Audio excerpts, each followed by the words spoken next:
Sadari, Berikut adalah draft naskah presentasi profesional yang disusun berdasarkan ringkasan eksekutif Enterprise Risk Management ERM PTPN 3 Persero. Slide 1, pembukaan dan latar belakang. Selamat pagi Bapak dan Ibu sekalian.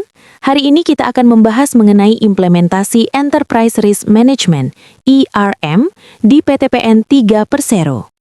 Mengapa ini krusial? Karena kita beroperasi di lingkungan bisnis yang penuh ketidakpastian. Di industri perkebunan, performa kita sangat dipengaruhi oleh volatilitas harga, fluktuasi produksi, dan dinamika biaya. Oleh karena itu, kita memerlukan pendekatan resiko yang terukur untuk menjaga keberlanjutan usaha. Slide 2. Konsep dasar dan tujuan ERM. Secara mendasar, kita mendefinisikan risiko sebagai hasil perkalian antara probabilitas dan dampak.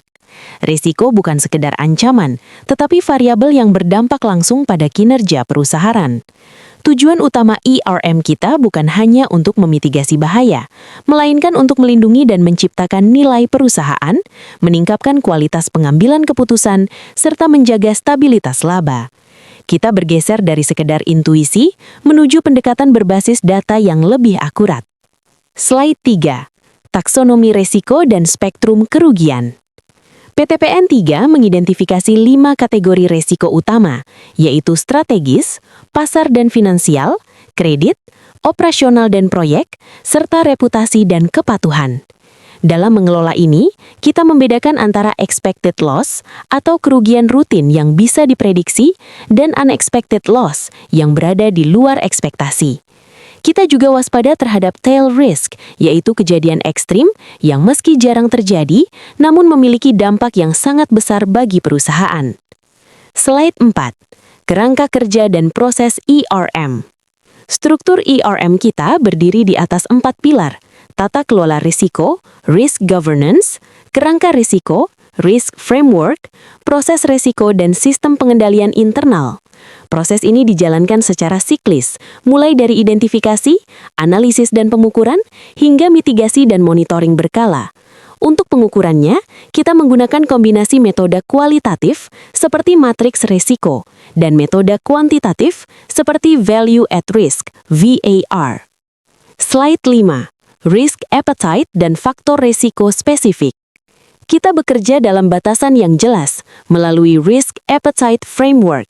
Ini mencakup risk capacity sebagai batas maksimal kemampuan kita menanggung risiko, serta risk appetite dan tolerance sebagai panduan operasional harian. Faktor risiko spesifik yang terus kita pantau meliputi harga komoditas, volume produksi, biaya operasional, serta faktor eksternal seperti nilai tukar kurs. Slide 6. Analisis finansial dan earnings VAR.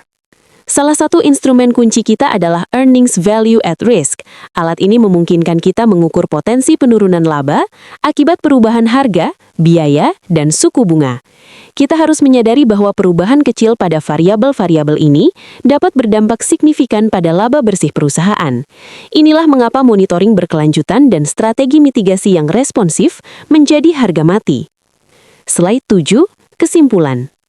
Sebagai penutup, implementasi ERM secara sistematis adalah kunci untuk meningkatkan kinerja dan stabilitas PTPN 3. Dengan beralih ke pendekatan berbasis data, kita tidak hanya bertahan di tengah ketidakpastian, tetapi juga lebih siap dalam menangkap peluang bisnis di masa depan. Terima kasih atas perhatiannya.